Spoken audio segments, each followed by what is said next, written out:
Hey folks, this is Tom Lear coming to you from Carrier, Mississippi, July 4th, 2020. It's in the morning. Temperatures, probably up in the 80s already this morning. Drinking my coffee. Community coffee. Look here. Waffle House, baby. Waffle House. Today I'd like to talk to you about a couple of topics. 4th of July being one of them, and Mount Rushmore. So bear with me as far as my notes and all that stuff. I'm not a gifted speaker like some of these folks out there. I do what I can do. I try to get the information across because I think what really interests me the most is history. The history of people and various things. And some people have other things that they're kind of they love and they're a nut for. I guess it's how I grew up. What can I say? And that might be debatable too. Some people really think I'm not grown up yet, so talk to my wife about that.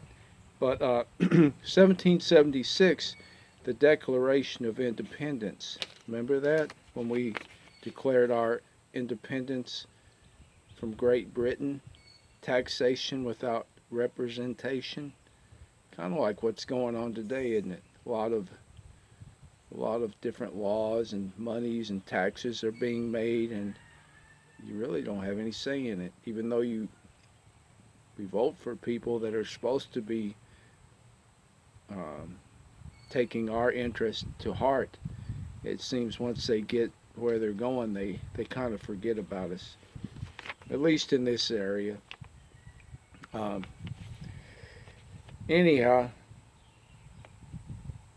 Richard Henry Lee from Virginia, he was the one that kind of came up with the idea that we need a remembrance of the day that they basically declared their independence. So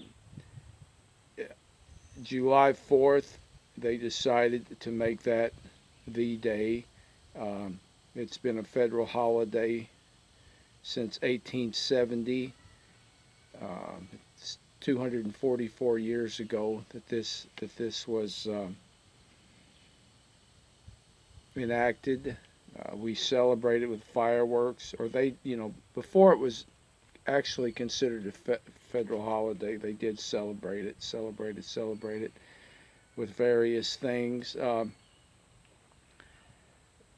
But during this 1776 Declaration of Independence, there was a Continental Congress. There was the first one and the second one.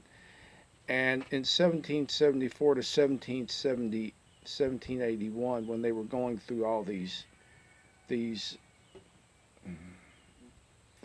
to get our country to be a country, 1781 is when we became a country. Remember, we had our president George Washington elected then.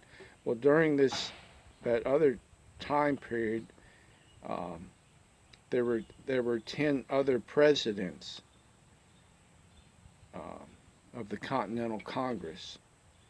They kind of oversaw what you call the Articles of Confederation. So before Washington, there were 10 other men that oversaw all these meetings and various things, and they weren't the president per se like Washington, but they were in charge of these meetings and all that. And the term president was chosen rather than a ruler, you know, rather than the term ruler. So I thought that was pretty interesting, that we had other men. It wasn't just like, well, we're in limbo until we elect a president, of our country, George Washington, who who's one of the faces on the Mount Rushmore Memorial. And that's what I want to talk to you about today. Mount Rushmore, the man that carved it. Um, I was surprised, I didn't watch the, I guess it was called a speech last night or whatever Trump was doing.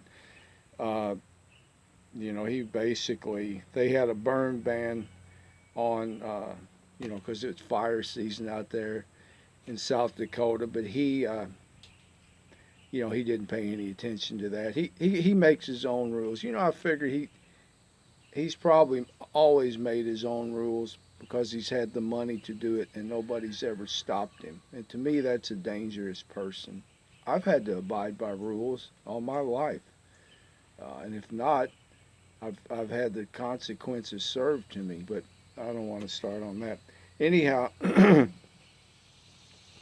historian Dave Robertson, he came up with the idea in 1923 that South Dakota needed tourism. So he came up with this idea, and he talked to this guy named Gutzon Borglum, and he convinced him to to do it, to sculpt this thing. So and Borglum, actually, he helped sculpt Stone Mountain. That's the mountain with the Confederate heroes. He did the Robert E. Lee head on that, and he was also a Freemason. His parents were Mormons. His dad had two wives. He eventually divorced one of them. Borglum was born in 1867, and he died in 1939. He was married. He eventually got a divorce on down the road. He was a member of the KKK. He was way up in the membership, like one of the top dogs. And then I guess he got in a little argument with them when he was doing the carving for the Stone Mountain. So he got out of that group, But I think it's kind of interesting, that he was part of that group, and he did. But anyhow, they were when they were coming up with the idea of where to carve these things, they had to get with the elders of the Lakota Sioux tribe, and the property that they wanted, which it was the Lakota's property, and they called it Grandfather Mountain. It had other names to it, but they had to negotiate with the Sioux, and basically we took their land again, the American government. But originally Borglum was going to do it. They wanted to do it in a place they called Granite Mountain, but the granite, it was more like tall and skinny, and it wouldn't hold the carvings, which the carvings are all 60 feet tall, the faces. So they decided to go to another area, which was Grandfather Mountain, with the granite there. So he started his work, and in 1927 they got funding from the government to do it. The total cost for the project was $990,000. They had 400 sculptors working on it, on and off. Borglum died in 1939, and his son finished the carving, which ended in 1941. And originally they were going to make a full bust, from the head down to the waist, but they ran out of funding to do that. And they wanted, there was another one, they wanted to put Susan B. Anthony's picture sculpt on there. Waffle House, baby. But they passed a what they called a rider in the bill saying no, that we only we're going to finish with the money allocated to do the heads that we already said we would do. Originally, they wanted people wanted to put Wild Bill Cody and Crazy Horse and I don't even know Custer. They just wanted to put a bunch of Western type faces on there, but that was vetoed for the and the for the four presidents, and each one of them had a specific uh, thing attached to him why they put him up there. So uh, one of my other previous tapes, I explained to you why the Indians didn't like those guys and their history with the Indians. So you can study them out yourself or try to find my old tape uh, recording Mississippi Duck Commander. Um, I mean it's out there. It's you have to dig for it because really they don't teach you anything in American history. Uh, the truth they want to whitewash it. Excuse my French. But anyhow, um, Charles Rushmore was a wealthy investor. He was a prospector. He went on massive hunting trips, and he kiddingly said, "Hey, this maybe they should name the mountain after me." And so in 1930, the park system, the park system took over um, the place. Eventually, there's like about 1,300 acres of the park, but they took it over, and then they named it Rushmore, Mount Rushmore, in 1930. Um, excuse me, 1933. The park took it over. It's on the National Historic Register. President George H.W. Bush officially recognized it, or whatever the word is I want to use, in 1991. Uh, in November 2019, the last person that worked on the last sculpture, he um, he died. He was 98 years old. The main sculptor was from Italy. His name was Luigi Bicano. I can't. It was. It's an Italian name. My Italian's not that hot, but so that's kind of the history of that. They have a welcome center, a historic center there. Um, all this. I've been thinking all this tearing down of sculptures and statues and this, that, and the other, and what we've seen the last month with all of this. I don't know what you'd call it, really. Upheaval is what I'm going to call it. It really, and now today's the 4th of July. We're supposed to celebrate our freedom. It's a sad day to me. I mean, I'm not just going to shoot any fireworks. I just hope we get back to maybe freedom of stupidity,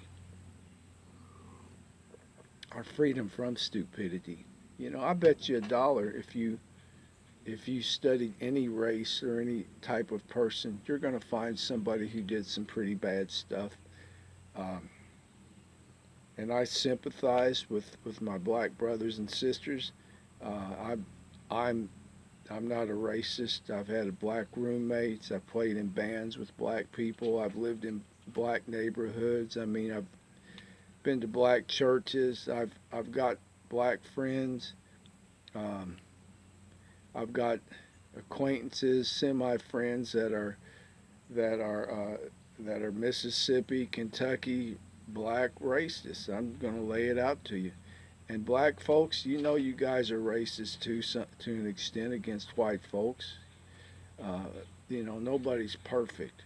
So before each group starts pointing a finger and crying, let's try to realize we're in this thing together. We can only do so much tearing down, so much hate.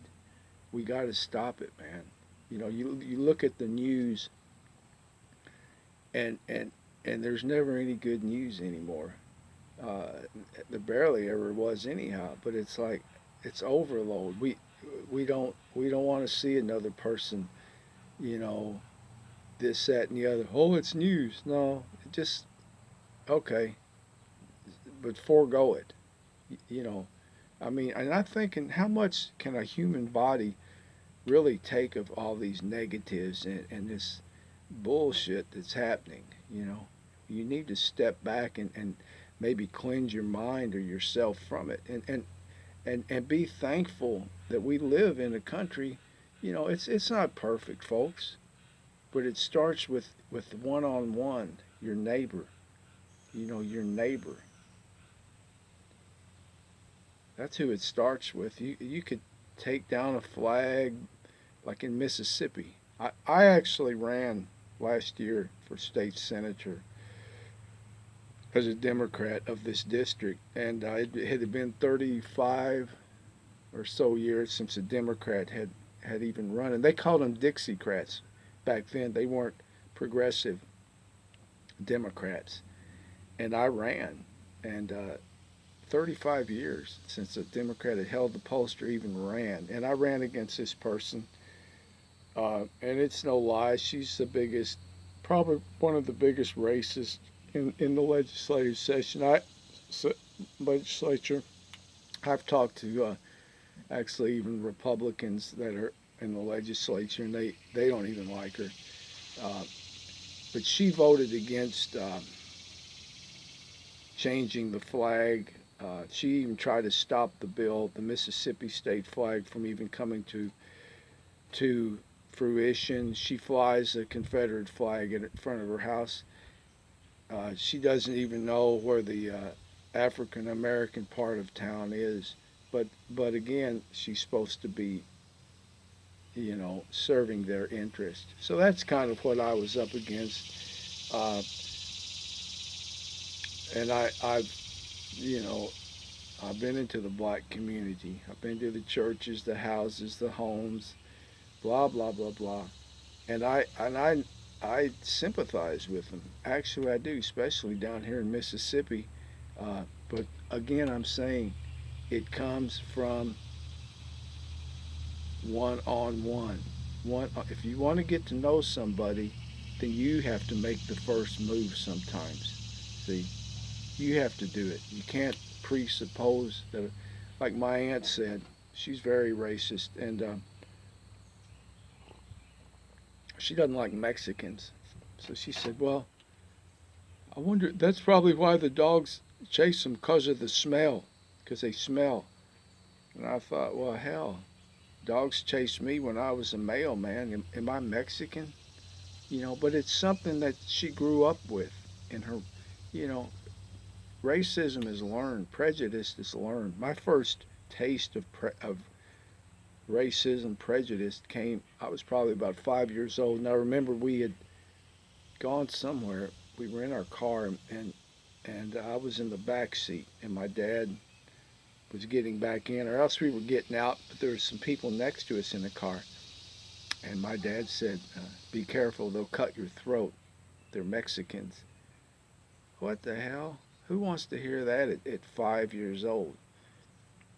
But that's the kind of, and black folks, I know you've been told that, the white man is the devil and all that. And, Sunday is the biggest segregated day of the week. We all talk about loving Jesus, but, it's an Oreo type of church you're going to. Black church, white church, not a lot of mixing it up.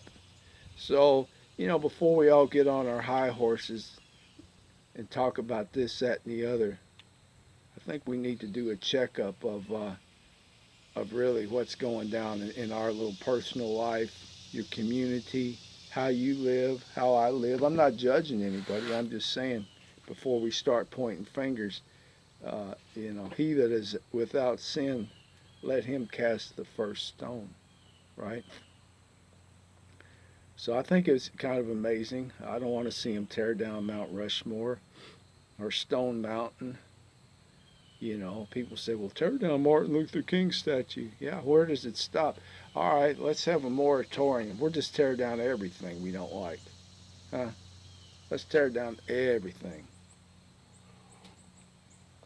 Or let's stop the stupidity now